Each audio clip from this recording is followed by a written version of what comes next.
Bom dia, pessoal. Sejam todos muito bem-vindos ao curso de Programação para Universitários, que está na sua quinta edição, que também pode ser abreviado para CPU.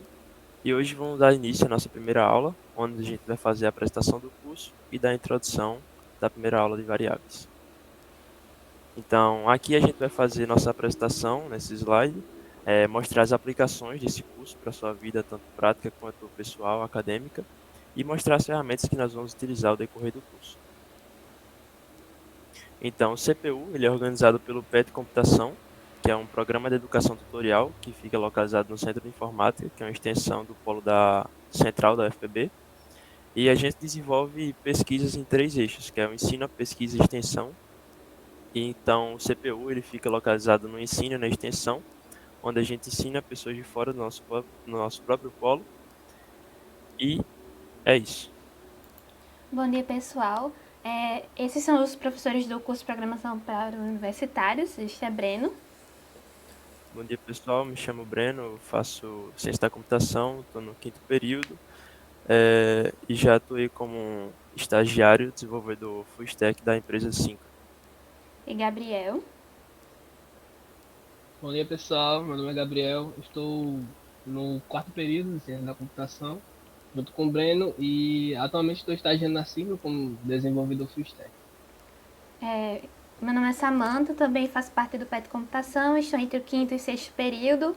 E também sou desenvolvedora full stack lá na Simpro, junto com o Gabriel. E por fim temos Lucas. Olá, pessoal. Eu me chamo Lucas, estou por volta do quinto período do curso de Ciência da Computação e atualmente eu trabalho como estagiário como engenheiro de visão computacional, uma área de inteligência artificial na Yaris Tech. Certo.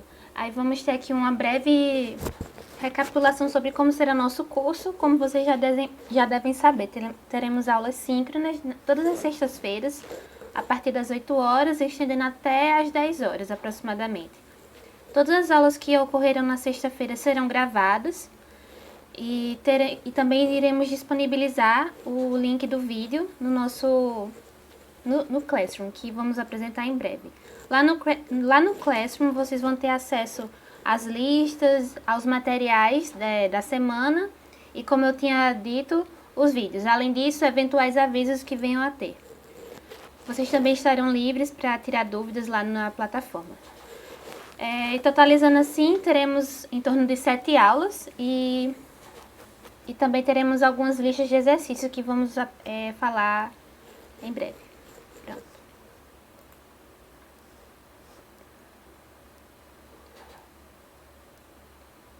Bom, pessoal, referente ao cronograma, né, como ele será disposto, acredito que vocês devem ter visto durante o ato de inscrição, né, como é que estavam distribuídas as aulas dos dias e o conteúdo relacionado, né, nessa tabela podemos ver as aulas, né, 1, 2, 3 até a 7, as datas, os temas referentes e o conteúdo, né, que na primeira aula a gente aqui vai ter essa introdução à programação, né, variáveis, entrada e saída de dados. Na segunda aula temos estruturas condicionais, né, e aí aqui tem uma definiçãozinha do que de fato corresponde ao estrutura condicional. Temos estruturas de repetição, listas, dicionários, funções, módulos e pacotes e próximos passos de encerramento, que no caso seria quando de fato a gente vai finalizar o curso. Bom, pessoal, a respeito da avaliação, como é que ela vai ser feita? Primeiramente, nós vamos passar a lista de exercícios com o assunto de todas as semanas. Por exemplo, hoje vai ter a primeira aula, então vai ter uma lista referente à aula de hoje. Todas essas listas vão estar disponíveis no Classroom. Ou seja, se você ainda não entrou no Classroom, corre lá para entrar, porque a nossa comunicação a respeito das listas vai ser por lá. E a lista também vai servir como presença. Em virtude de algumas pessoas não poderem estar participando da aula nesse horário, vai ser disponibilizada a aula posteriormente, nós vamos falar sobre isso.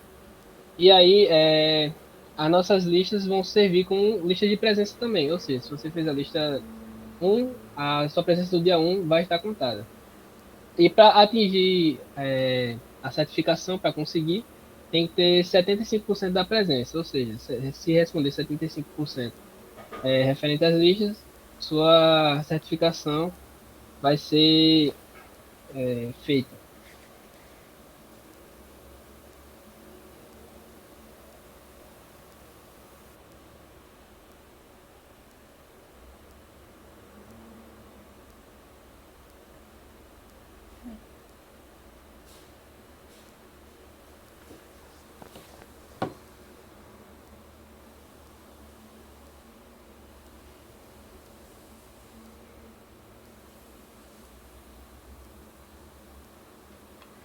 Eu acho que o Wally não está ligado.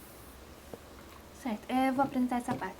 Bom, além disso, além das aulas que vocês terão conosco, vocês também vão ter um suporte no decorrer das aulas. Teremos os tutores, que também são do PET. Eles estarão lá para dar suporte a vocês para eventuais dúvidas em Python, as listas que vocês estiverem desenvolvendo. Então, nós iremos encaminhar o grupo do WhatsApp, que tem os tutores, e com isso vocês também vão saber quais são os horários de atendimento dos tutores.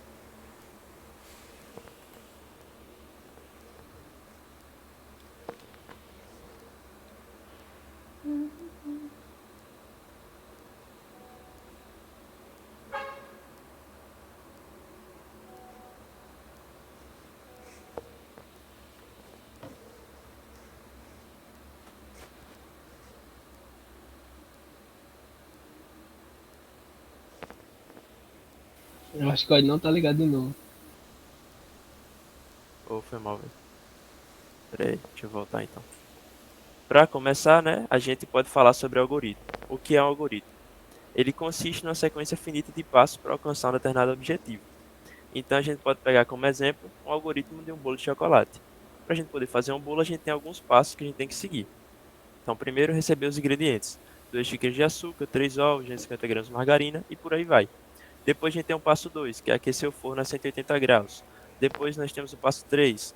Então vocês percebem que existe uma sequência de passos que a gente precisa seguir para poder criar um bolo de chocolate. E dentro da programação não é diferente. A gente vai precisar seguir uma sequência de passos e isso vai ser o algoritmo. A gente já costuma ver isso geralmente quando a gente está no ensino médio. Algoritmo, algoritmo, algoritmo. A gente tem muito matemática. Então, na programação é a mesma coisa. Para que dê certo o seu programa, a gente precisa seguir certinho os passos. Senão, no final, não vai ter nenhum bolo de chocolate. E nisso, a gente tem o fluxo de execução, que seria o quê? O que a gente faz no início do nosso programa vai afetar diretamente o final dele. Então, você tem que seguir um fluxo correto de execução para que no final você consiga ter um algoritmo bom que funcione.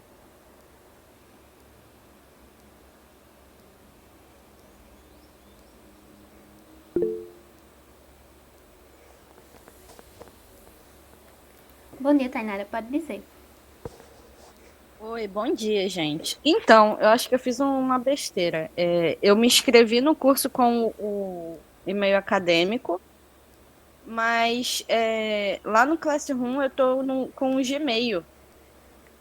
Eu não tô achando essa lista de presença. Não, a lista, ela vai ser a lista de exercício, ela vai ser disponibilizada no final da aula. Ah, Todas as listas valeu. de exercício. Obrigada. Valeu. Quando vocês tiverem dúvidas, vocês podem colocar aí no chat que o professor que não estiver dando aula no momento, ele vai responder vocês.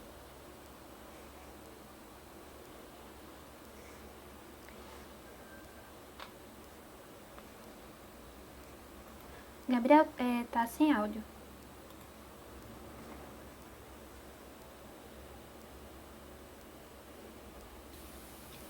É. O que é programação? Vamos lá, galera. Programação é um processo de escrita, testes e manutenção de programas de computadores. Ou seja, a programação ela é dada por um processo de escrita. Nós vamos escrever o que o computador vai executar. E para isso existem várias linguagens. A que nós vamos utilizar aqui no curso é a linguagem Python. Mas no geral, temos aqui um exemplo, ingredientes, aqui no slide. Temos aqui uma primeira linha de ingredientes. Ele está dizendo que vai fazer alguns ingredientes. E aqui, logo abaixo tem quantidade de ingredientes. Aqui ele está perguntando qual é a quantidade de ingredientes que vai ser executada no programa. E logo abaixo temos um looping que durante o curso nós vamos explicar. Que ele vai fazer uma associação desses ingredientes. Vai perguntar qual é o nome do ingrediente e a sua quantidade. Isso aí é uma forma de a gente se comunicar com o computador. E isso que é uma linguagem de programação. Ele vai fazer esses testes, vai fazer essa execução, e aí dessa forma nós vamos conversar com o computador. Basicamente isso. Pronto, e agora vamos falar sobre software. O Gabriel acabou de mostrar como seria o processo de você fazer um programa, como programar. Como é que é feita a comunicação entre você e o computador? Como é que você diz à máquina, ei, faça isso aqui. Então, o software vai ser todo o conjunto de linhas de código, todos os blocos de códigos que, quando compilados ou buildados, como alguns chamam, vai formar um software. Vamos pegar aqui um exemplo de software, o Word. O Word é um software que tem o objetivo de criar documentos. Aí, para você criar um documento, você tem que inserir texto, você pode formatar um texto, então vai ter várias funções que vão desempenhar esses papéis. Outro exemplo de software seria uma rede social. O objetivo de uma rede social é você se comunicar, publicar fotos ou vídeos e se comunicar com várias pessoas do mundo, além de seguir e também fazer ações como curtir, comentar, compartilhar e assim por diante.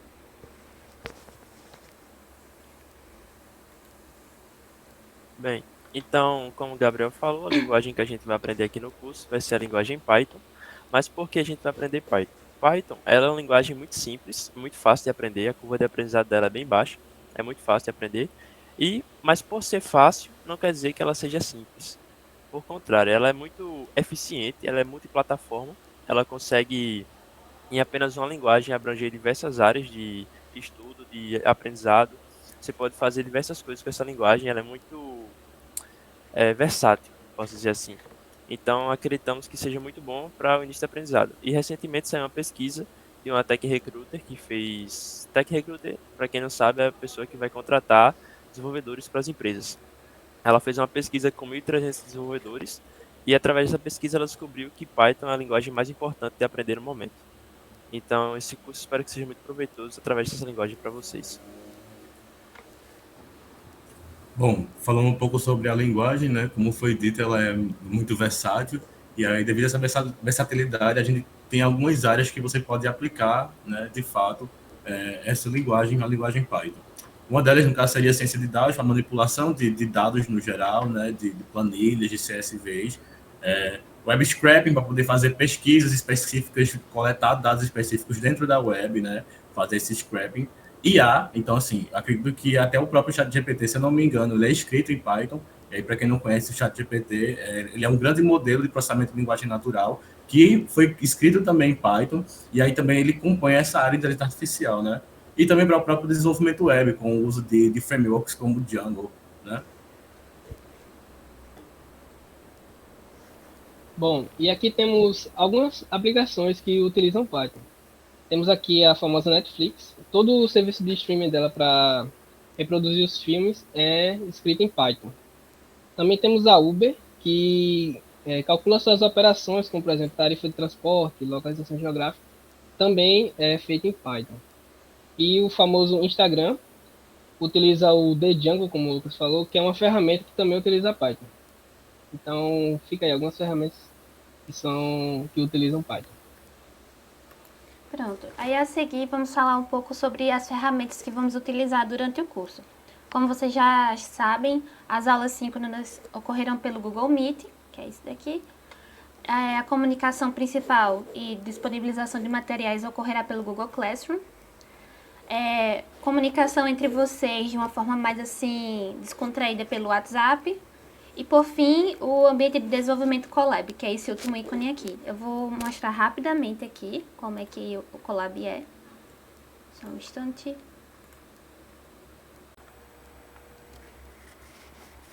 Certo, pessoal. Esse aqui é o Colab, que vai ser nosso ambiente de desenvolvimento durante o CPU. À primeira vista, quando vocês acessarem o endereço do Colab, vocês vão ter essa janelinha aqui. Eu vou só clicar em cancelar.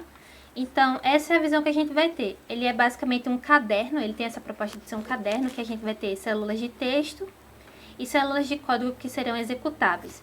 Aí aqui na lateral a gente tem uma visualização do índice, ou seja, vai dar pra gente se nortear bem durante o nosso caderno, seja o caderno que vocês estejam fazendo para estudar, ou seja o caderno que nós do CPU estamos disponibilizando para vocês. Como vocês podem ver aqui, ó, e vamos começar. Já abre essa célula aqui, aí tudo que está dentro dela é isso aqui, assim como tem ciência de dados, machine learning e assim por diante. Então, bora lá criar um novo caderno, então vou clicar aqui em novo notebook. Ele vai estar carregando.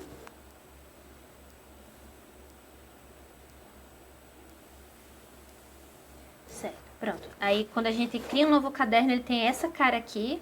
E vocês podem ver que tem esses dois botões. O botão de código, só vou dar um pouco mais de zoom. E o código de texto. Então, o botão código, ele vai inserir uma nova célula do tipo de código. Ou seja, a gente pode colocar os prints, Olá Mundo. Para quem não sabe, o Olá Mundo é meio que a frase mágica para todo programador, para ele não ter azar ao longo do desenvolvimento. Então, vocês também vão ver esse botão de play, que ele vai servir para executar aquela célula. Aí, como vocês podem ver aqui no canto superior direito, está sendo alocado uma máquina. Ou seja, tudo que a gente está programando aqui vai ser alocado a uma máquina do servidor do Google. Então, ele vai estar conectado e a gente vai conseguir executar nosso código. Aí, como eu havia mostrado lá no Colab, assim, quando a gente acessa ele pela primeira vez, a gente vai ter células de texto que a gente vai poder colocar título 1, título 2, assim por diante, e qualquer outra formatação Markdown, que para quem não sabe, Markdown é meio que uma forma de você escrever. Eu vou deixar também nos anexos da aula 1 algumas dicas de Markdown para quem tiver interesse de ver, mas bora lá. Quando eu digito asterisco, jogo da velha, ele está criando um título 1, aí ele vai ser um título bem grande em negrito. Aí se eu vim aqui colocar 2 jogos da velha, ele vai ser um título 2. Ou seja, ele vai ser um título alinhado ao título 1. Ou seja, tem uma hierarquia de títulos aqui. Aí aqui eu posso colocar alguma observação, anotação. Anotação, aula 1. Subtema da aula 1. O subtema da aula 1. Vocês colocam a anotação, a observação que for mais interessante para vocês, de acordo com as suas anotações. Mas basicamente é isso. Aí vocês podem deixar o texto em negrito, deixar ele em itálico. Vocês podem ver que tem esses símbolozinhos aqui. É só tipo assim uma marcação mesmo, para tipo assim, eu quero que isso aqui fique em negrito, mas bora lá. Aí além disso a gente pode mover as células de lugar. Se eu quiser deixar esse bloco acima da minha célula de código, eu posso deixar. Eu também posso deixar lá embaixo. Eu vou deixar ela aqui em cima. E eu posso criar quantas células de texto e de código eu quiser. Eu vou colocar aqui título 2.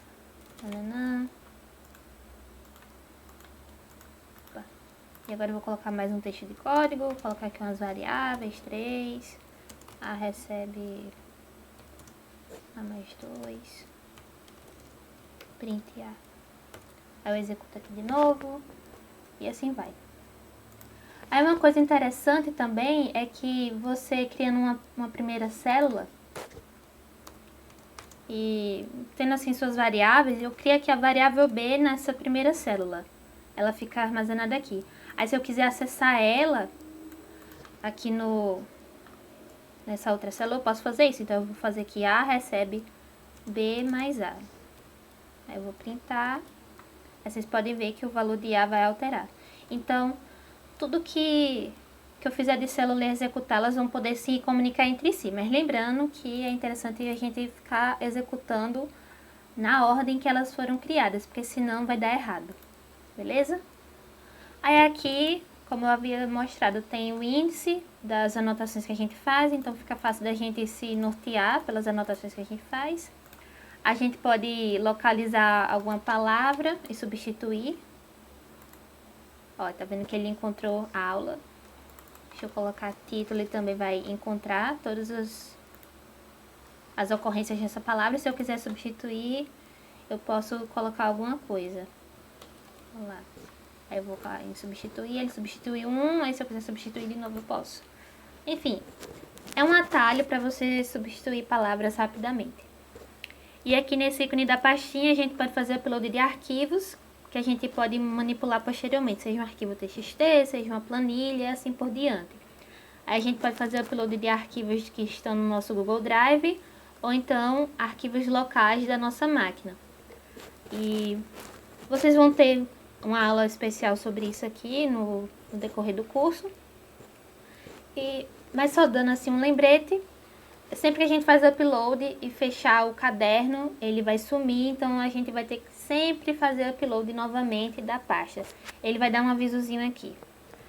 Dito isso, essa foi o nosso tour pelo Colab. Bom, pessoal, e aí as ferramentas que a gente vai utilizar durante o curso, né, seria o link fixo, né, que está no grupo de avisos. Como vocês viram agora, são 2 grupos, o de aviso e o de vocês, para vocês poderem se comunicar, tirar dúvidas com a gente. E a ideia é, no caso, que aquele grupo de avisos fique apenas para avisos, como uma espécie de mural, né, e que as dúvidas sejam tiradas e a interação de vocês ocorra no outro grupo, né, o grupo dos discentes. Pronto. Além disso, como a gente havia falado, tem um Google Classroom que a gente vai ter a disponibilização de listas, o material extra, ou seja, o material de apoio, que vai ser as anotações sobre determinada aula e células de código executáveis, como eu acabei de mostrar lá no Colab. Também vai ser disponibilizado o link das aulas e agora vamos fazer uma breve tour lá pelo Classroom. O Classroom, como os meninos falaram anteriormente, vai ser a nossa forma de se comunicar com vocês e disponibilizar os nossos materiais. Então, essa vai ser a visão que vocês vão ter do Classroom. Aqui nesse bloco bem grande vai ser os principais avisos que nós, professores, iremos dar para vocês, bem como informações importantes, como a gente também pode deixar comentários da turma, e assim os professores vão poder visualizar e responder também eventuais dúvidas. Eu vim aqui colocar teste, oi, e eu enviar, ele vai estar visível aqui para mim e para as demais pessoas que estão aqui no Classroom. E se eu quiser excluir um comentário, eu posso excluir um comentário que eu criei. Mas os professores vão ver os comentários que a gente exclui. No caso, se eu escrever um comentário, o meu colega não vai poder ver, é apenas o professor. Só para ficar em registro. Eu vou excluir aqui. Pronto. Aí aqui na nossa esquerda vamos ter as próximas atividades, ou seja, tudo que for relacionado às aulas. Vai ter aqui um lembretezinho, próxima entrega da lista, dia tal, às tal horas. A gente pode também ter um acesso também das atividades que serão postadas, então vai ter vários bloquinhos aqui. Aula 1, aí dentro de aula 1 vai ter material didático. Aí vai ser um caderno do Colab, que vocês vão poder acessar pelo Colab. Aí vai ter também a lista de exercício e roteiro da semana e eventuais anexos que a gente precisa enviar para vocês. E aqui nessa outra aba tem as pessoas que fazem parte da turma, ou seja, os professores e os seus colegas. E é isso, pessoal. Esperamos que gostem de utilizar o Colab. Vocês podem deixar qualquer mensagem aqui. Não se acanhem em utilizar os comentários do mural do Classroom. Então, a gente, como falado, a gente vai ter o nosso grupo geral, que o Lucas falou, e vai ter o grupo de vocês, que vocês podem interagir entre si. E também temos o grupo da tutoria, que acredito que a maioria de vocês também já está lá, está no link do grupo da gente do CPU. O grupo onde vocês podem entrar para marcar um horário com o professor, vai ter os horários disponíveis lá, e vocês podem marcar um horário com algum tutor para poder tirar dúvidas sobre as listas que a gente vai passar para vocês. Se ficar alguma dúvida na hora de resolução, alguma coisa assim, vocês podem entrar, ver os horários disponíveis da tutoria e poder entrar lá. E a comunicação com os professores, caso seja algo de extrema urgência, vocês podem entrar no privado da gente e mandar mensagem para qualquer um de nós. Bom, como o Samantha falou, vamos utilizar o Colab como um ambiente de desenvolvimento, ou seja, todos os nossos códigos que nós vamos executar aqui durante o curso vai ser no Colab. E vamos guardar esses códigos lá mesmo. Eles vão ser guardados no Drive, no Google Drive. E aí vocês fazem um código e depois podem acessá-lo novamente através do Google Drive. E o tour pelo Colab já foi feito por Samantha. E é isso. Bom, pessoal, as listas, no caso, ficarão disponíveis durante uma semana, né? A gente vai agora liberar para você agora na sexta-feira, no finalzinho dessa aula, e ela ficará disponível até a próxima semana. No caso, até a próxima sexta. É isso, pessoal. A gente vai passar agora para o próximo slide para a gente dar início à questão dos variáveis. Mas antes de terminar, eu gostaria de lembrar vocês de quem não está inscrito ainda no módulo de extensão do SIGA se inscrever, porque o certificado a gente só vai poder dar a quem tiver inscrito no módulo de extensão. Para quem tem dúvida de como se inscrever no módulo de extensão, as pessoas que precisam se inscrever, eu já mandei e-mail para elas. Então, já tem todo o passo a passo lá explicando como é que se faz essa inscrição lá no módulo.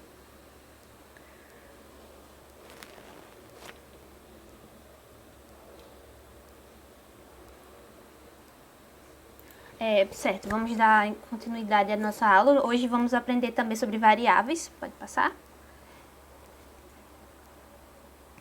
E vamos entender o que seria uma variável. Vamos imaginar que é o seguinte, que uma variável vai ser um local na memória onde a gente vai poder armazenar um único objeto. E nesse único local, ele irá guardar um determinado valor que deverá possuir um nome. Ou seja, quando você está fazendo alguma mudança, assim, você vai mudar de casa, você guarda objetos em caixa, não é isso? E você coloca um nome na caixa. Por exemplo, fotografias, vai ter uma caixa só com fotografias e cada foto que está dentro da caixa seria um objeto. E cada objeto desse tem um valor. Ou seja, cada foto teria uma imagem. Como também a gente poderia fazer o seguinte, poderíamos ter uma caixinha para guardar nomes. Então, uma caixa chamada nome guardaria o nome Ana ou então João. Como também poderíamos ter uma caixa para guardar algum valor numérico. Seja um valor numérico inteiro, como 27, ou então um valor de ponto flutuante, que seria esse 2,54. Pode passar. Então, a gente pode também ter essa visão que a memória seria um grande guarda-roupa e que cada gaveta seria um local especial para guardar cada uma dessas variáveis que a gente cria. Pronto. Aí em Python, quando a gente vai dar nome às variáveis, a gente deve iniciar com uma letra, mas também pode ter números ou então algum símbolo ao longo do nome da variável. Podemos dar qualquer nome às variáveis, como eu havia dito anteriormente, porém uma boa prática de programação dá nomes que se remetem a uma função de um programa. Ou seja, se a gente tem o objetivo de armazenar idades, então o mais sensato seria dar o nome da variável como idade ou age, se alguém quiser programar em inglês. Esse nome aqui embaixo é um nome válido para uma variável, só que não é muito eficiente ao longo do código. Tipo, qual a chance de você lembrar que isso aqui está armazenando uma idade? Ou então, se você for passar o seu programa para alguém, essa pessoa vai entender que isso aqui é para armazenar uma idade? Provavelmente não. Então, a gente recomenda dar nomes que se remetam a alguma função que elas venham a desempenhar. Ou seja, se eu quero guardar um nome em uma variável ou uma sequência de nomes, eu vou dar um nome digno para esse objetivo. Nome 1, nome 2 e assim por diante.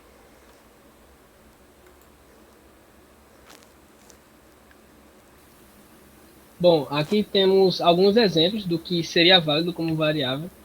Temos ali A1, que sim, A1 é válido. Temos ali o nome velocidade também é válido, velocidade 90 também é válido, salário, underline médio também é válido. O underline ele geralmente é utilizado para separação de palavras, ou seja, você precisar criar uma variável com nome grande para deixar bem específico o que ela significa, então é interessante colocar um underline no meio. Aí embaixo temos o nome salário médio, com o médio separado do salário, sem o underline. Isso não é permitido, pois as variáveis não podem ter nenhum espaço em branco entre si. Ou seja, tem que ser um nome totalmente juntinho, coladinho. Também temos underline B, também é válido, pois o underline é tido como um separador de palavras, então pode começar com underline. E temos lá embaixo um A. Um A não é permitido, pois as variáveis não podem começar com números.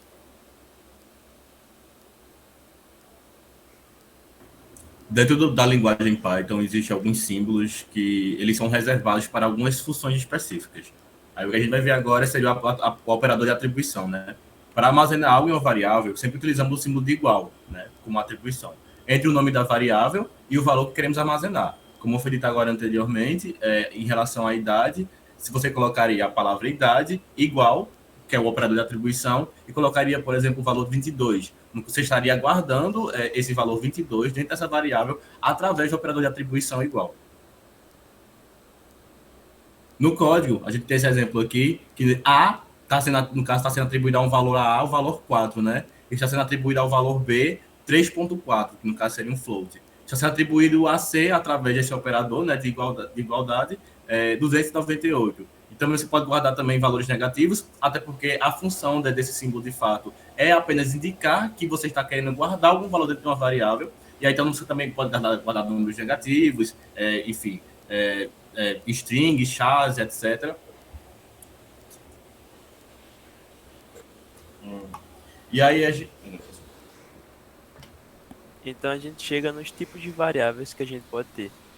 Então a gente pode ter variáveis numéricas, que a gente diz que uma variável é numérica quando ela armazena números inteiros ou de ponto flutuante. Números inteiros vão ser aqueles que não possuem a parte decimal, enquanto os de ponto flutuante vão possuir. Por exemplo, números inteiros 10, 89, menos 9, 1242. Então a gente pode armazenar variáveis do tipo inteiro. A gente costuma abreviar para int.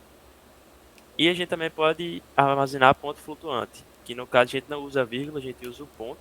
Então, números de ponto flutuante são aqueles que possuem a casa decimal. A gente também tem as variáveis do tipo lógico, que são variáveis que eles guardam um valor de verdade, então verdadeiro ou falso, que a gente também chama de booleanas. Então, a gente pode fazer a variável A receber o valor true, ou a variável B receber o valor false. A gente vai entender mais na frente como a gente pode utilizar esse tipo de variável. E a gente tem as variáveis do tipo string, que são aquelas que recebem nomes e textos, e elas podem ser consideradas como cadeias de caractere. A gente tem outras linguagens do tipo char, que seria para armazenar apenas uma única letra. Mas dentro do Python, ele resume isso em apenas string.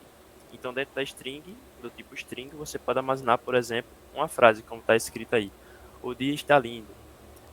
Então, a gente chama de cadeia de caracteres uma sequência de símbolos, como letras, números, sinais de pontuação e etc.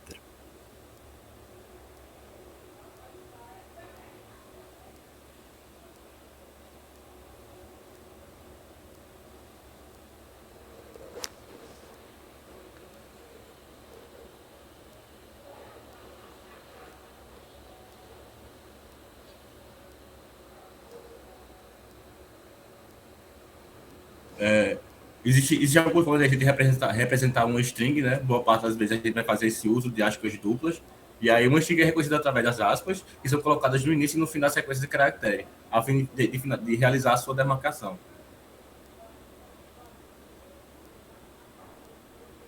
Aqui está um exemplo de como é que seria essa string representada, né? Então você vai atribuir essa aspa dupla no início da frase, da palavra, e vai finalizar ela utilizando também esse operador de atribuição e a variável, para você poder guardar essa frase dentro de uma variável. E aí, no caso, essa variável ela vai ser do tipo string, né? Porque ela guarda uma string, ela guarda uma palavra dentro. Bom, através das strings, a gente também consegue fazer concatenação, que no caso seria fazer junção de strings, de palavras, e aí, no caso, aqui temos um exemplo.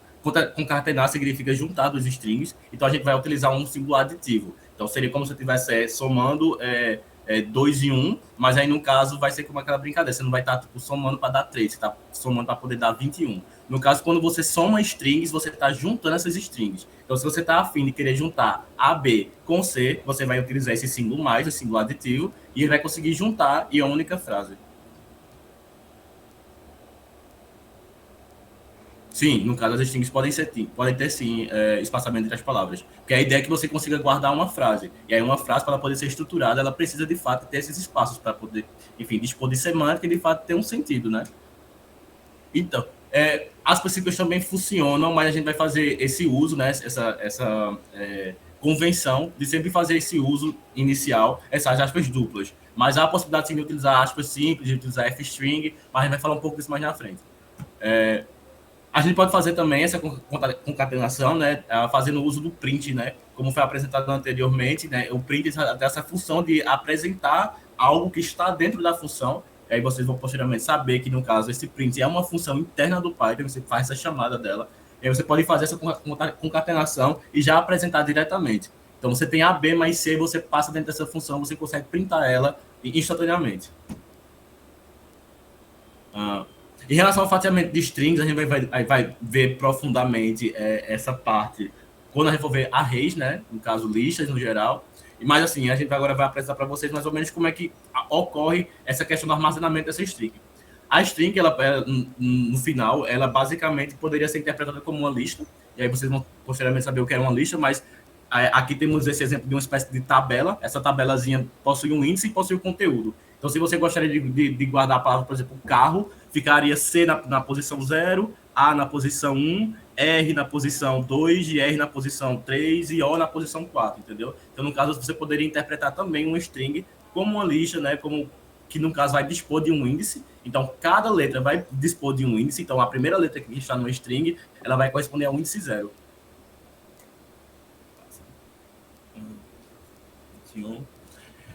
E aí a gente, no caso, tem essa operação de fatiador, né? Ela também pode ser utilizada para poder fazer fatiamento de arrays, de listas, né? Só que aqui, no caso, a gente está fazendo esse uso para poder fatiar uma string.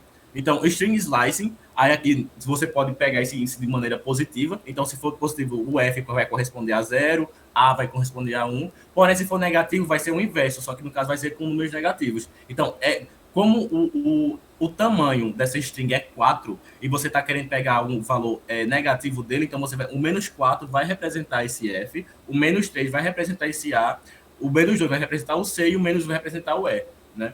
E aí, se você, no caso, está querendo fatiar face, você está querendo pegar apenas o índice 1 e 3, você, no caso, vai abrir colchetes, colocar 1, 2 pontos, que no caso seria como se fosse para definir uma espécie de intervalo, e vai colocar 3. E aí, no caso, você vai dispor, de fato, desse valor, né, do AC. Da mesma maneira com números negativos, né? Então, você tem a string, e aí menos 3 até, enfim, menos 1, e aí você, no caso, vai obter AC. Isso mesmo.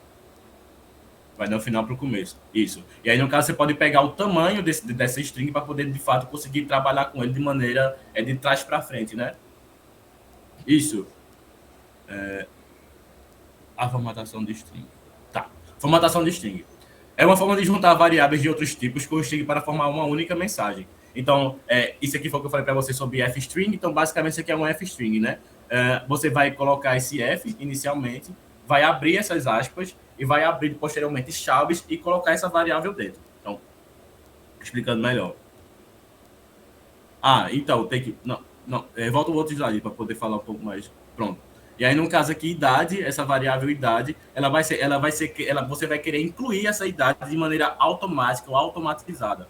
Imagina que você pode ter uma função que vai alterar esse valor 21, né, esse valor idade, e você quer colocar esse valor diretamente na mensagem, né? Você quer que fique sendo atualizado constantemente, que seja um algoritmo ou uma mensagem interativa. Ela vai interagir com outras variáveis. E aí, no caso, você vai dispor aqui dessa f-string, né? No caso, inicia com f, tem essas aspas, e se você perceber, né? Você está chamando essa variável aqui dentro. Então, caso você venha printar a mensagem, você vai printar: olá, eu tenho 21 anos. Então, a string, ela, na verdade, ela é uma classe, né? A classe string, e aí, no caso, ela vai dispor de métodos. Métodos são, basicamente, funções que vão conseguir manipular alguns tipos de dados, e aí, no caso, você entende string como um tipo de dado, né? O tipo string, e ela vai dispor de alguns métodos. Então, o capitalize, ele vai converter a primeira letra para maiúsculo. Então, imagine que você tem uma frase, por exemplo, mais uma vez, carro, e aí você tá em minúscula, né? Então, no caso, tá uppercase, e aí, tá lowercase, né? E aí você, no caso, está querendo que a primeira letra ela vai ficar, eventualmente, em maiúsculo. Aí você pode pegar aquela stringzinha, e aí vai mostrar o código depois como é que funciona, e você vai conseguir fazer com que aquela primeira letra, aquele primeiro índice, fique em maiúsculo. Da mesma forma, a gente tem outras funções que vai compor, de fato, essa classe string, né? Esses outros métodos. E aí, aqui tem popular, né? Tem upper, replace, e aí, no caso, você vai trocar uma string por outra. Então, caso você tenha uma string muito grande ou tenha mais de uma string, você consegue pegar aquela string antiga e colocar uma nova. E aí, no caso aqui, você vai entender que esse old é uma variável que guarda uma frase, e esse new também é outra variável que guarda outra frase, né? Guarda outra string. Ou você também pode contar a incidência de valores dentro de uma frase. Então, se você tem carro e você quer contar quantos R's tem nessa palavra, você pode passar o R aqui dentro, né? Você põe ponto .count e ele vai contar quantas vezes aparece aquela letra R. Pronto. Tá. Aí, no caso, você vai querer você está afim de descobrir qual é o tipo da variável, né? Como eu falei para vocês, existem vários tipos de variáveis, né? Int, float, string, né? Boolean. E aí, para você poder saber qual de fato é o tipo desse dado, para você tipo, não ter que acessar ou ter que printar esse valor para poder saber de fato o que ele é, você pode passar type. Type é uma função também interna do Python, que no caso ele vai validar qual é o tipo de dado que corresponde àquela variável. Então, se você está querendo saber qual é de fato o tipo de idade, que aí no caso aqui ele vai ser do tipo inteiro, porque está recebendo o valor inteiro, né? Inteiros, no geral, eles tem essa característica de ser um valor sólido e não pode ser ponto flutuante. E para você poder saber qual é o tipo dele sem ter que printar, ou se tiver com um pouco de incerteza, você pode colocar type e passar a variável internamente dentro dessa função. Da mesma maneira, a mensagem, né? A mensagem é que ela está guardando uma string, então o ideal é que quando você passe type mensagem, ele retorne que o tipo daquela mensagem, no caso, o tipo daquela variável, é do tipo string. Bom, pessoal, agora vamos para os operadores aritméticos. Vai passar. Temos alguns operadores aritméticos, ou seja, a parte matemática do negócio. Temos a soma, que, como nós já sabemos, a soma é representada pelo sinal da adição, né? Que é o maisinho. Então, se eu tenho um número de um lado mais um número de outro lado, ele vai executar uma soma. Também temos a subtração, que é representado pelo sinal de menos, ou seja, se temos um número de um lado menos um número do outro lado, ele vai fazer a sua subtração entre os dois números. Também temos o operador de multiplicação, que é representado pelo asterisco. Muita gente pensa que se colocar um x entre os dois vai executar a operação de multiplicação, mas não, tem que ser o asterisco. Ou seja, se temos um número de um lado, asterisco, o número do outro lado, vai ser executada a multiplicação dos números. Também temos a divisão, que é basicamente o número de um lado barra o número do outro lado. E aí vai ser executada a divisão. Como, por exemplo, temos aqui a 190 dividido por 5. Pode passar. Também temos a divisão inteira, que é a mesma coisa da divisão, sendo que não vai incluir os números que vêm depois da vírgula na divisão. Ou seja, se eu tenho um número que vai sobrar depois da vírgula, esse operador com duas barras vai excluir esse número que vem após a vírgula. Também temos a exponenciação ou potência, ou seja, 2 elevado a 3. Aí vai executar a multiplicação de 2 3 vezes, e aí vai executar essa operação, representada por dois asteriscos. Passar. Também temos os operadores aritméticos, que é o resto da divisão, ou seja, geralmente quando a gente faz uma operação de divisão, às vezes sobra um resto. Por exemplo, 10 dividido por 2, não resta nada. Então, o seu resto vai ser zero. Vamos apresentar um pouco aqui na prática. Eu vou transmitir aqui para vocês. Acho que está dando para visualizar. Primeiro vamos fazer o operador soma. Aqui nós temos 3, um número aleatório 3, mais 4. Aí se nós executarmos esse código, vai poder executar a sua soma. Só um pouquinho que está conectando o servidor aqui.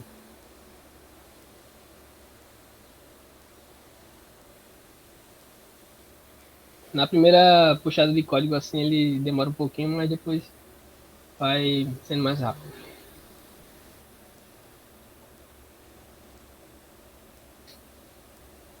Está inicializando. Pronto, conectou. Agora é só esperar. Pronto. 3 mais 4 igual a 7, como a gente já sabe. Ah, Gabriel, mas eu não quero somar só números. Eu quero somar variáveis, como a gente aprendeu. O que aí nós podemos fazer também? Eu posso chamar uma variável V1, receber um número 5, por exemplo. Uma variável V2, receber o número 3, por exemplo. Aí, Gabriel, eu tenho essas duas variáveis. Como é que eu posso somar elas? A gente pode executar um print aqui, que é para printar na tela, para escrever. Colocar a variável 1, V1, mais V2. Ou seja, o que é que vai executar aqui? O computador vai entender o quê? Ele executa, de acordo com o Breno falou, existe um fluxo de execução. Primeiro vai ser executado essa primeira linha, depois vai ser executada essa segunda linha, depois vai ser executada essa terceira linha, e depois vai ser executada essa quarta linha. A primeira linha, o computador vai entender que a variável V1 é igual a 5. Aí, ok. Ele armazenou o número 5 dentro dessa variável aqui. Aí, vamos pular para a próxima linha. Ele vai entender que V2 vai receber o número 3. Ou seja, o computador vai entender que o número 3 vai estar armazenado nessa segunda variável aqui, a V2. Aí vai pular para a terceira linha, vai ver que não tem nada, então vai pular. E aí temos aqui o print. O que é o print? O print ele vai escrever. Eu quero que ele escreva tal coisa. E aí o que é que a gente quer, a gente quer que ele escreva tem que estar entre os parênteses. Ou seja, eu quero que o computador escreva print V1 mais V2. Vamos ver se o que acontece. E assim ele vai executar a sua operação. V1 mais V2, que é igual a 8. Ah, Gabriel, mas agora eu quero subtrair os números. Tudo bem, a gente pode subtrair os números. É na mesma lógica. Se eu tenho 5 menos 6, eu posso até colocar dentro de um print para ficar mais legível. Eu quero que você escreva para mim o que é que o computador vai entender. Eu quero que você escreva quanto é 5 menos 6. Então, o computador vai entender que é menos 1. Bom, também podemos botar qualquer outro número, sei lá, esse número grande é 5.555, que também vai executar a operação. Também temos a operação de multiplicação, como foi dito, que é representado pelo asterisco. Então, se eu tenho, deixa eu ver, 2 vezes 6 vai dar igual a 12. Na lógica aritmética. 12 vezes 6 igual a 12. Então, basicamente segue esse padrão. Você tem um número de um lado, um operador entre os dois números. Ou seja, um número, operador e um número. E assim você vai executar a operação. E aí você pode escrever na sua tela para você visualizar com print. Bom, também temos a divisão. Vamos lá, tenho 40 dividido por 5. Quanto vai dar? Vai dar 8. Aí vocês estão vendo aqui que tem um ponto zero. Esse ponto zero é por conta que nós estamos fazendo a divisão normal, podemos dizer assim. Mas se nós colocarmos as duas barras, ele vai executar a divisão interna, que é a divisão que não conta o número depois da vírgula. No caso do programa, depois do ponto. Sempre utilizaremos pontos. Ou seja, se eu quero, por exemplo, eu quero multiplicar o número 4,67 vezes 5. Ele vai executar. Esse aqui é um número de pontos flutuantes, como já foi dito. E a gente representa com um ponto. Se colocar vírgula, não dá certo. Observe. Deu alguma operação maluca aqui. Mas Ele dá certo, só que ele fica mal formatado. Né? Ele fica com outra formatação, né? Aí tipo, quando tu vai ler alguns arquivos, ele dá erro. Porque tá com vírgula. É porque isso aqui é um assunto mais avançado, né? Para o que a gente quer, a vírgula não vai dar certo, tem que ser o ponto. É porque pode ver que ele fica com espaço. Aí quando alguns arquivos vão ler esse espaço aí, ele dá erro, porque ele não contabiliza como o resto da string completa. Dá até para fazer uma comparaçãozinha aqui, ó. O computador vai entender. E vai printar primeiro essa operação e depois vai printar essa segunda operação. Vai acontecer o quê? Olha a comparação da multiplicação certa para a outro tipo de formatação que a gente pediu aqui. Esse tipo de formatação a gente não vai utilizar, então a gente pode apagar aqui. E, pois bem, temos a soma, a subtração, multiplicação, divisão interna e exponenciação. Seria basicamente um número elevado. Temos 2, aí vezes, se a gente colocar apenas um asterisco. 2 asterisco elevado, 2 elevado a 2, dá quanto? Dá 4, porque 2 vezes 2 igual a 4. 2 elevado a 3, dá quanto? Elevado a 8. E assim a gente pode ir brincando com os números aqui e colocando um valor elevado. 7, a sua potência de 6. Dá 11 mil, 100 e poucos mil, tará.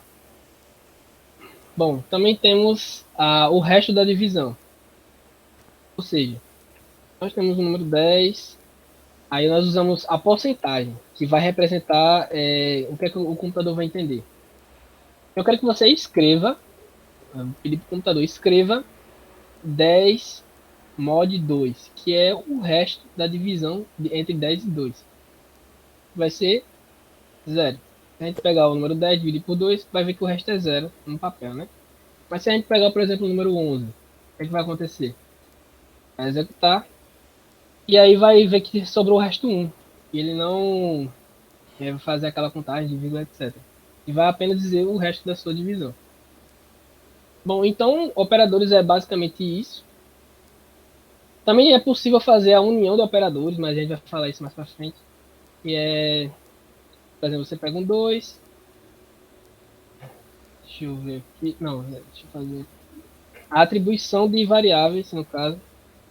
Por exemplo, eu pego uma variável, vou colocar aqui val. Variável recebe.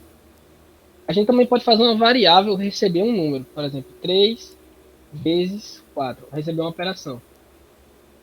Aí 3 vezes 4. Deixa eu tentar aqui print. Variável. Quanto fica 3 vezes 4?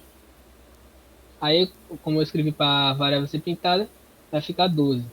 Ah, Gabriel, mas o que acontece se eu não pedir para a variável ser escrita? O que é que vai acontecer? Bom, vou apagar aqui para vocês verem. Aperto para executar. O que aconteceu? Nada. Ué, Gabriel, mas você estava fazendo essas operações e estava aparecendo. Justamente, aqui a gente pediu o quê? O que é que a máquina entendeu? Que ele vai ler essa linha, né? Que vai entender que existe uma variável chamada val e vai receber 3 vezes 4. E pronto. O computador entendeu que a gente executou essa operação e que a variável recebeu essa operação. Mas cadê ela? A gente pediu apenas para o computador fazer essa atribuição, a gente não pediu para escrever. Então, se a gente quer que ele escreva alguma coisa, a gente escreve print, abre e fecha parênteses, e o que, que você quer que o computador escreva para você. E aí, essa operação vai dar certo. Pronto. Dessa parte de operadores aritméticos, é basicamente isso.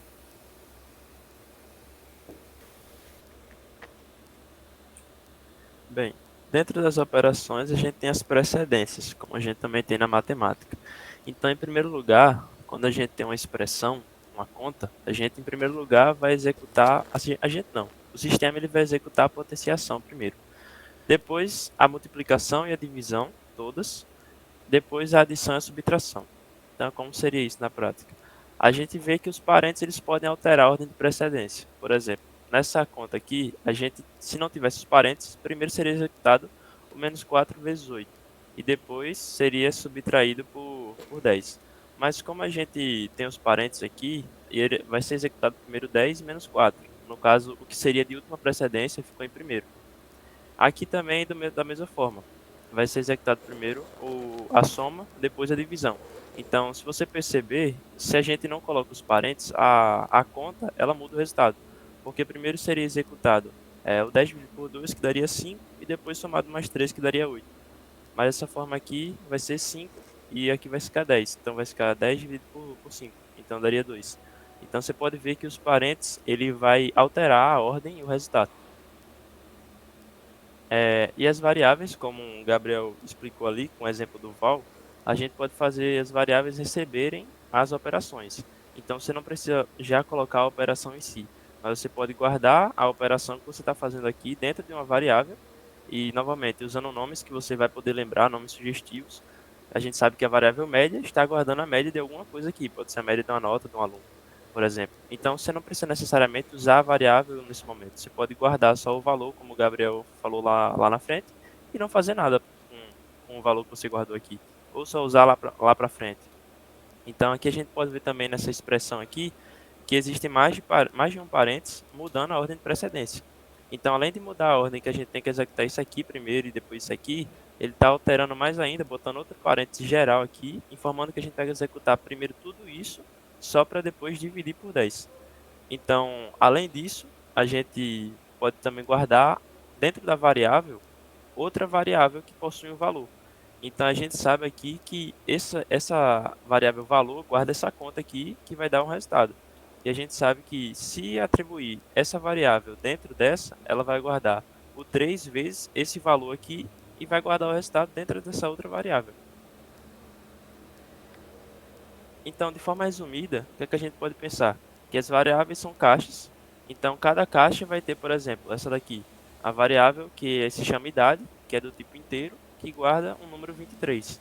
A gente também pode ter outra caixa, que é uma outra variável do tipo real, que no tipo é o float, que é um número com vírgula, ponto flutuante, que guarda 3,14 e tem o nome de pi. E outro exemplo é outra variável que tem o nome de texto, que tem um nome de nome, bem sugestivo, né? E o texto que seria do tipo string e guardaria o nome Maria. E ao longo também dos nossos programas, a gente também pode reatribuir valores às variáveis. Então, por qual motivo a gente poderia fazer isso? Vamos supor que a gente necessite reatribuir, por exemplo, a gente está fazendo um programa que conta a idade de um cachorro e a gente tem que ficar recuperando as datas e tem que ficar incrementando a idade do cachorro para simular assim a vida desse animal. Como também a gente pode reatribuir esses valores para, deixa eu ver. A gente está fazendo, por exemplo, um algoritmo para simular um supermercado. Aí você é um comprador e quer adicionar maçãs. Aí você vai ter que ficar alterando a quantidade de maçãs que você está colocando ou removendo da sua cesta. Então imagine que você colocou 5 maçãs na sua cesta.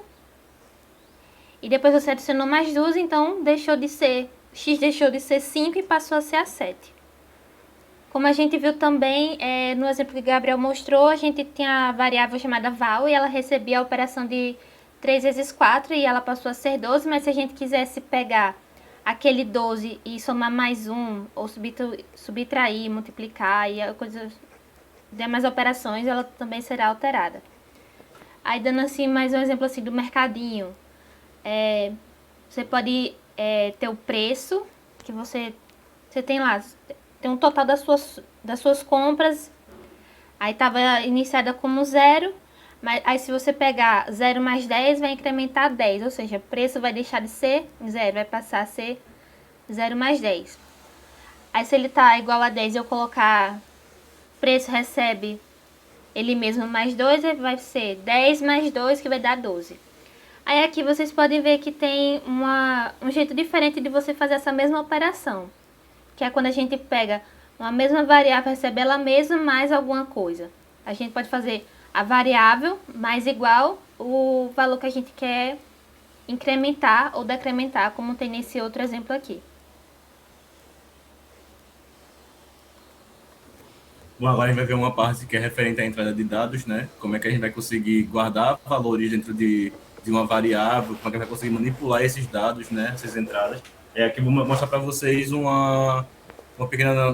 pequeno códigozinho, né? E aí, no caso, inicialmente, no input, ele vai solicitar uma entrada de dado ao usuário, né?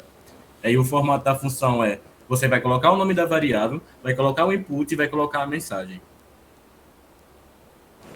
Mas a mensagem ela pode ser de fato opcional. Pode simplesmente aparecer uma caixa de atribuição para vocês. Avança. Um exemplo, no caso, seria definir a variável nome e com o input qual é o seu nome. E aí, no caso, esse input vai abrir uma espécie de terminalzinho, vai abrir uma aba para você conseguir inserir um valor dentro dela. Vou demonstrar para vocês. Avança.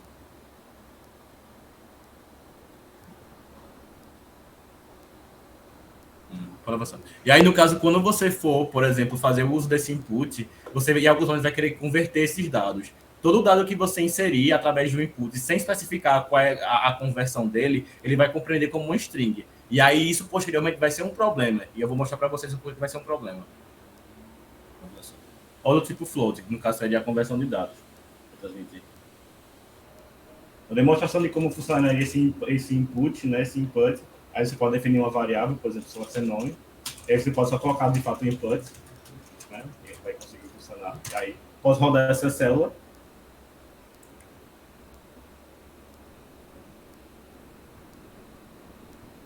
Tá conectando só, tá só subindo a máquina.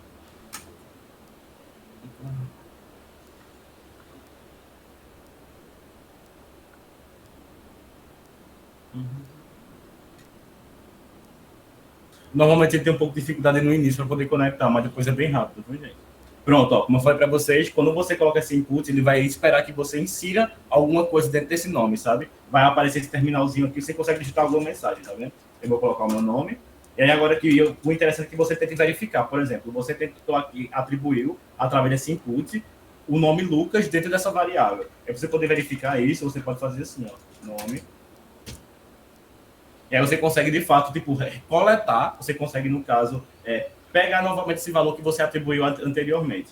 Outro exemplo, no caso, que seria você passar esse input, né? Então, idade, e aí você pode passar esse input, por exemplo, qual é a sua idade. Você pode fazer dessa maneira.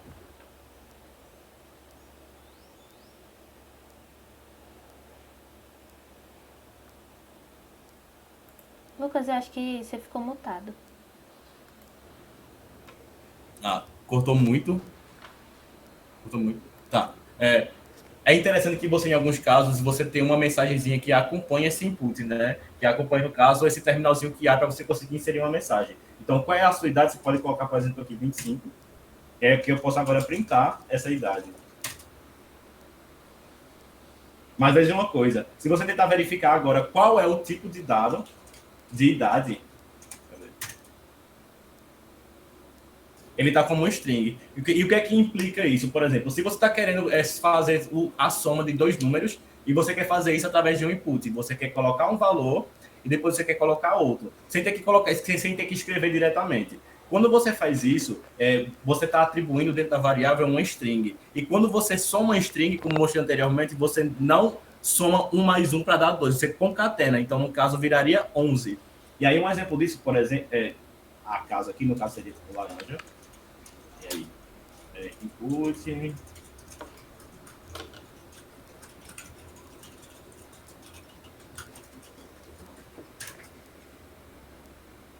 E aí eu, por exemplo, gostaria de colocar 25 laranjas. Aí, limão.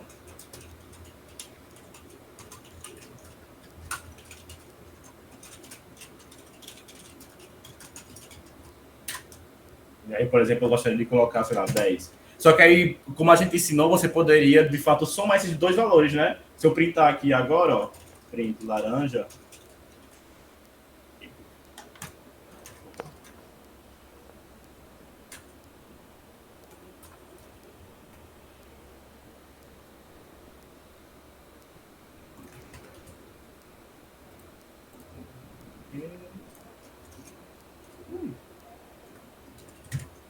Se você pegar agora e printar laranja, você vai receber 25. Só que se você printar, por exemplo, limão, print limão, e aí nem é interessante colocar esses símbolos especiais, você vai obter 10. A lógica é que se você pegasse esse 25 e esse 10, você obteria 35, né? Mas é o que acontece, ó. Soma, string, aí você poderia colocar laranja, mais limão. O que você acha que vai retornar aqui? É para retornar 35, né? Mas olha o que vai retornar. Print, soma, string.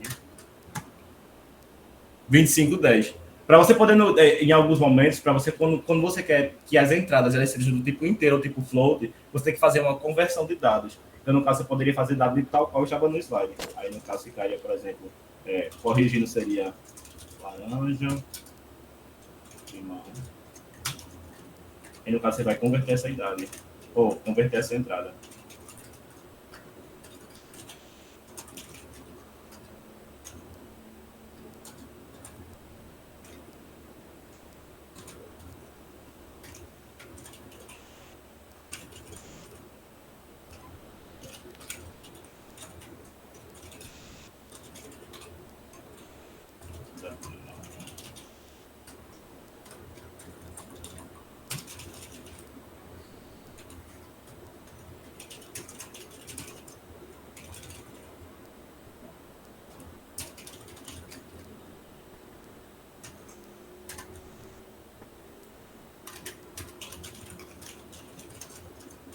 Pronto.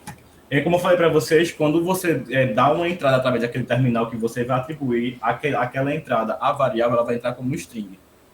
Então, quando você está querendo fazer uma soma de duas entradas, você tem que fazer uma pequena conversão, que no caso seria colocar int, aí abrir parênteses, né? E aí, no caso, você vai passar esse input dentro desse int, para você poder fazer essa conversão de dados. Antes, como vocês viram, ele concatenou, né? Ele juntou 25 com 10, ficou 2.510, e a intenção não é obter esse valor, mas sim obter uma soma concreta. Dado isso, a gente pode fazer o seguinte. Quantidade de laranja, 25. Quantidade de limão, 10. E agora a gente obteve, de fato, 35, né? Que no caso seria o valor esperado. O mesmo também funciona para float. Então, se você quiser, por exemplo, salvar, sei lá, 10.5, e você quer passar uma entrada, então você vai colocar aqui manga. E aí, no caso, você pode colocar float, input, quantidade de manga. E é isso, pessoal.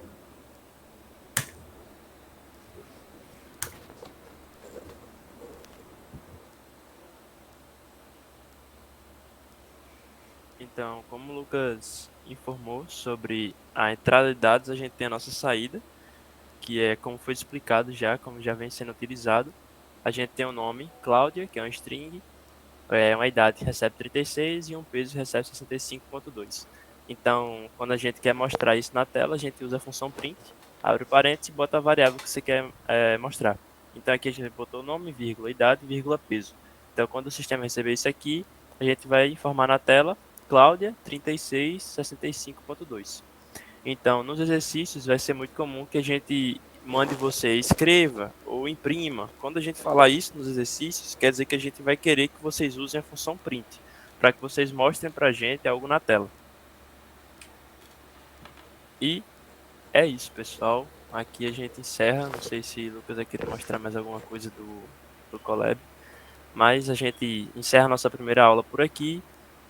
Obrigado a todos que assistiram, obrigado a todos que participaram, interagiram com a gente aí no chat também. Só deixando novamente como aviso, se inscrevam no módulo de extensão. Não esqueçam as pessoas que estão pendentes nisso. A gente tem até as 2 horas de hoje para poder se inscrever. Quem não se inscrever nesse módulo, infelizmente, vai ficar sem o certificado, porque a gente tem que mandar isso aí para a reitoria para poder cadastrar vocês no CPU. Algum quer falar alguma coisa?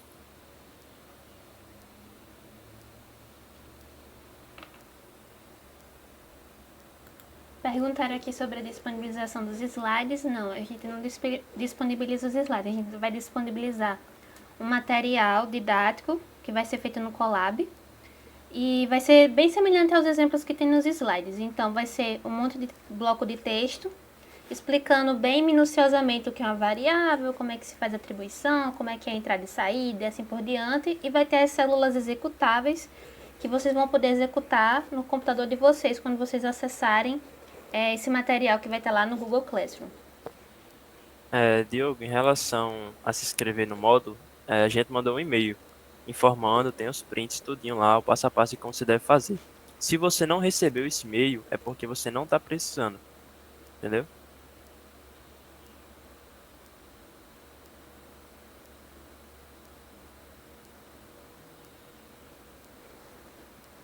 Mas alguém tem alguma dúvida?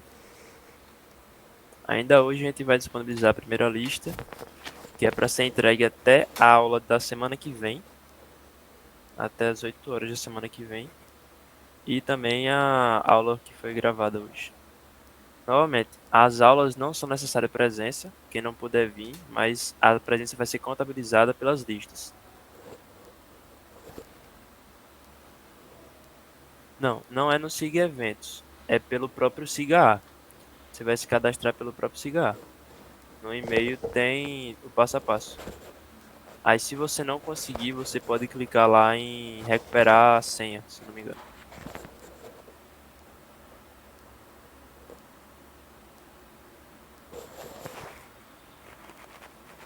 Então aperta lá no recuperar a senha e tenta fazer o cadastro.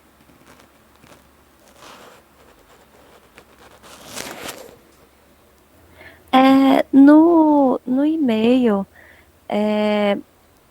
assim, mostra pra gente se inscrever somente fazer o cadastro só no SIGA, né? Mas a gente também tem que, tipo, se inscrever na turma dentro do SIGA. Não, vocês precisam só fazer o cadastro no módulo de extensão. O cadastro dentro da turma de CPU vocês já fizeram através daquele formulário. Ah, beleza. Pronto, se vocês tiverem mais dúvidas em relação a isso, vocês podem entrar em contato com a gente pelo WhatsApp. Tudo certo? Alguma dúvida mais?